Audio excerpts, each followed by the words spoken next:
जय Hind defence lovers. आज की टॉप हेडलाइंस कुछ इस प्रकार है। आइडिया फोर्स को मिला इंडियन आर्मी को ड्रोन सप्लाई करने का 100 करोड़ रुपीस का कॉन्ट्रैक्ट। दुबई एयर शो में पार्टिसिपेट करने के लिए पहुंचा भारत का स्वदेशी Tejas fighter jet. Nowgam police station का धमाका, एक दुर्घटना। यानी क्या है भारत का जीपीएस स्पूफिंग क्राइसिस। और दिल्ली ब्लास्ट मामले पर कुछ और गिरफ्तारियां।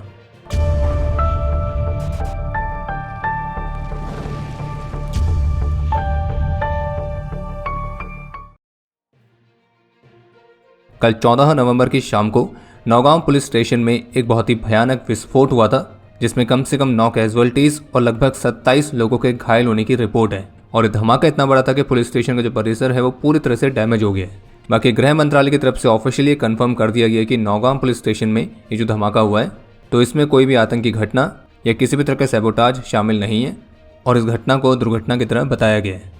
और ये धमाका उसी केमिकल और एक्सप्लोजिव सैंपल्स में हुआ है जो कि फरीदाबाद वाले टायर मॉड्यूल को डिसमेंटल करके सीज किया गया था।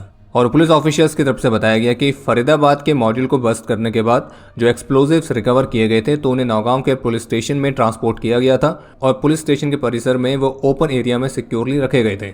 और फिर निर्धारित प्रक्रिया के तहत रिकवर किए गए एक्सप्लोजिव्स के सैंपल्स को आगे के फॉरेंसिक और केमिकल एग्जामिनेशन के लिए भेजा जाना था। और चूंकि इसकी क्वांटिटी बहुत ज़्यादा थी तो जो एफएसएल की टीम है वो पिछले 2 दिनों से काम कर रही थी। और इस रिकवरी के अनस्टेबल और सेंसिटिव नेचर के कारण एफएसएल टीम, एफएसएल यानी कि फॉरेंसिक साइंस लेबोरेटरी, तो उनकी द्वारा जब सैम्पलिंग की प्रोसेस कंडक्ट की जा रही थी तो उसी प्रोसेस के दौरान ये एक्सीडेंटल एक्सप्लोजन हुआ है। हम ईश्वर से प्रार्थना करते हैं कि इस दुर्घटना में जिन्होंने अपना जीवन खोया है उनकी आत्मा को शांति मिले और जो घायल हैं वे जल्द से जल्द स्वस्थ हो जाएं। भारत के drone maker idea force technology limited को भारतीय सेना से 100 करोड़ रुपीस का कॉन्ट्रैक्ट प्राप्त हुआ है और जिसके तहत आइडिया फोर्स भारतीय सेना के लिए अपने नेक्स्ट जनरेशन के टैक्टिकल अनमैन्ड व्हीकल जोल्ट और स्विच 2 ड्रोन्स को सप्लाई करेगी। और ये जो खरीद है इमरजेंसी प्रोक्योरमेंट पावर्स का इस्तेमाल करके की जा रही है। और इस ऑर्डर को प्लेस करने से पहले एक्सटेंसिव और एक रिगरस इवेल्युएशन प्रोसेस कंडक्ट की गई है, जिसमें इलेक्ट्रॉनिक वॉरफेयर इन्वायरमेंट्स में व्यापक रूप से इन ड्रोन्स के फील्ड ट्रायल्स भी शामिल हैं। बाकी जो जोल्ट और स्विच 2 यूएवीज हैं तो इनमें से 75 करोड़ रुपीस की वैल्यू पर जोल्ट यूएवी सप्लाई होंगे और बाकी के 30 करोड़ की वैल्यू पर स्विच 2 ड्रोन्स। और इन दोनों ही यूएवीज को कंपनी ने इसी वर्ष एरो इंडिया शो के दौरान लॉन्च किया था। इनमें से जो जोल्ट है वो एक मल्टी रोल प्लेटफॉर्म है जो कि लॉन्ग रेंज पर आईएसआर यानी कि इंटेलिजेंस, सर्विलेंस और रिकॉनेसेंस मिशंस को परफॉर्म करने के अलावा प्रिसाइसली पेलोड को डिलीवर करने में भी सक्षम है। और वहीं जो स्विच 2 यूएवी है वो ऑलरेडी बैटल टेस्टेड है और भारतीय सेना के आर्सेनल में ऑलरेडी इंडक्टेड है।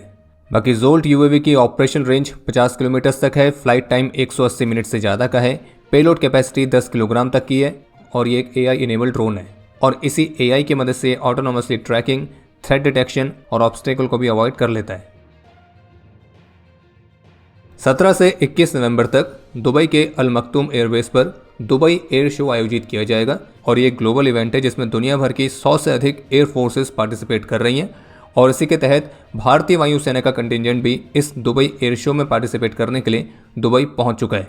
और इस बार भारतीय वायुसेना के कंटिंजेंट में भारत की सूर्य किरण एरोबैटिक टीम के साथ भारत का स्वदेशी फाइटर जेट तेजस भी शामिल है। और इस दुबई एयर शो में बिजनेस कॉर्पोरेशन के अलावा दुनिया भर के एयर फोर्सेस एक दूसरे के साथ इंटरऑपरेबिलिटी को बढ़ाने पर भी फोकस करेगी। बाकी संभावित रूप से सूर्य किरण टीम तो अपने कमाल के मनोवर्स तो परफॉर्म करेगी ही, साथ ही साथ दुबई एयर शो में तेजस के भी कुछ कमाल के मनोवर्स देखने को मिल सकते हैं। बाकी इसके अलावा भारत में चल रहे एक अलग तरह के क्राइसिस के बारे में आपको अपडेट देना चाहेंगे जो कि है जीपीएस स्पूफिंग क्राइसिस, जो कि 6 नवंबर 2025 से विशेष रूप से नोटिस किया गया है। और इसकी शुरुआत हुई थी दिल्ली के इंदिरा गांधी इंटरनेशनल एयरपोर्ट से कि जब दिल्ली की तरफ आ रहे एयरक्राफ्ट ने 60 नॉटिकल माइल्स के दायरे में जीपीएस में कुछ गंभीर असामान्यताएं की सूचना दी थी और जिससे हो ये रहा था कि जो नेविगेशन सिस्टम है वो एक्चुअल पोजीशन से लगभग 2500 किलोमीटर दूर तक गलत पोजीशन दिखा रहा था। और इसकी वजह से एटीसी यानी कि एयर ट्रैफिक कंट्रोल का जो ऑटोमेटिक मैसेज स्विचिंग सिस्टम है AMSS, तो उसमें फेलियर देखने को मिला और जिसके परिणाम स्वरूप 36 घंटों के टाइम पीरियड के अंदर 800 से अधिक फ्लाइट्स डिले हुई और जबकि कई सारी फ्लाइट्स कैंसिल भी की गई थी। और जब पायलट्स की तरफ से रिपोर्ट किया गया था कि उनको नेविगेशन डेटा गलत मिल रहा है, टेरेन की गलत वार्निंग्स मिल रही हैं और जो सिग्नल्स है वो काफ़ी ज़्यादा मिसलीड कर रहे हैं, जिसके परिणाम स्वरूप जो एयर ट्रैफिक कंट्रोलर्स हैं तो उन्हें मजबूरी में मैनुअल कोऑर्डिनेशन और ग्राउंड बेस्ड सिस्टम्स में स्विच करना पड़ा था। और नेविगेशन की इसी क्राइसिस के चलते कई सारी फ्लाइट्स को दूसरे एयरपोर्ट्स पर डाइवर्ट भी किया गया था।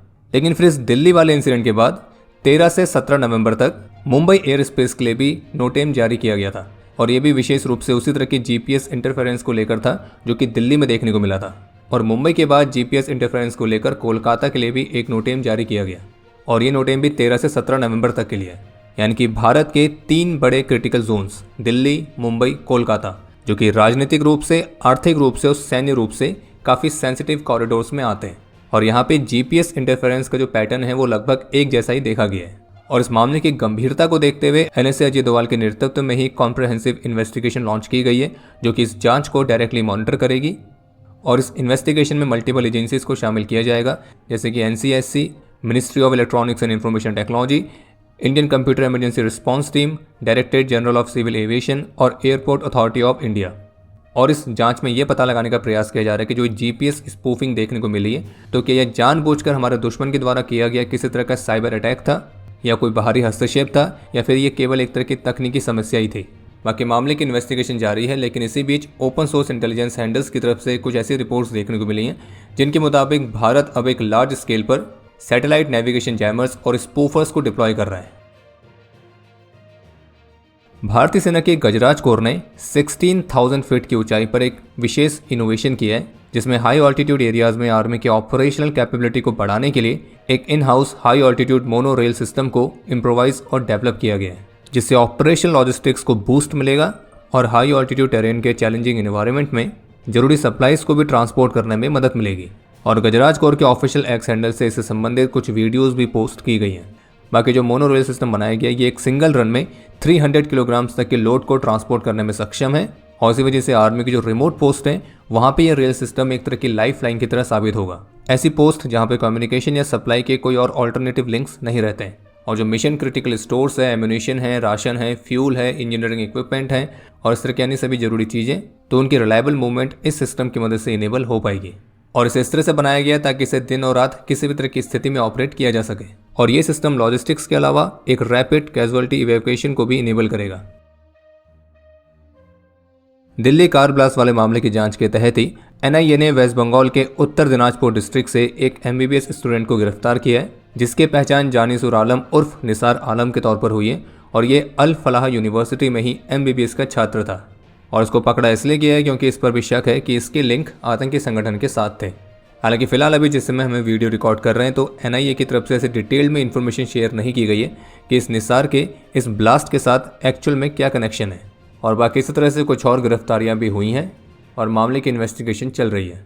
अगर इस पर कोई बड़ा अपडेट आता है तो हमारे डिफेंस अपडेट से आपको उसकी जानकारी मिल जाएगी और क्विक अपडेट्स के लिए आप हमारे ऑफिशियल टेलीग्राम चैनल से जुड़ सकते हैं। और अब समय है आज के इतिहास का। आज के दिन 2006 में जम्मू कश्मीर में ऑपरेशन रक्षक के दौरान अपने अदम्य साहस और वीरता का परिचय देते हुए राइफलमैन रोशन राय वीर गति को प्राप्त हुए थे और इन्हें मरणोपरांत सेना मेडल से सम्मानित किया गया। आज के दिन 1987 में ऑपरेशन पवन के दौरान अपने अदम्य साहस और वीरता का परिचय देते हुए हवलदार नयपाल सिंह ने अपना सर्वोच्च बलिदान दिया था और इन्हें मरणोपरांत वीर चक्र से सम्मानित किया गया। आज के दिन 1965 में भारत पाकिस्तान युद्ध में अपने अदम्य साहस और वीरता का परिचय देते हुए सूबेदार दीनानाथ वीर गति को प्राप्त हुए थे और इन्हें भी मरणोपरांत वीर चक्र से सम्मानित किया गया। आज के दिन 1962 में भारत चीन युद्ध के दौरान वालों की लड़ाई में लेफ्टिनेंट योगराज पाल्टा वीर गति को प्राप्त हुए थे और इन्हें मरणोपरांत वीर चक्र से सम्मानित किया गया। और आपके लिए आज का प्रश्न है कि सुखोई Su-57 फाइटर जेट का नेटो रिपोर्टिंग नेम क्या है। और अब समय है आज के टॉप 3 कमेंट्स का जो ये रहे आपकी स्क्रीन पर।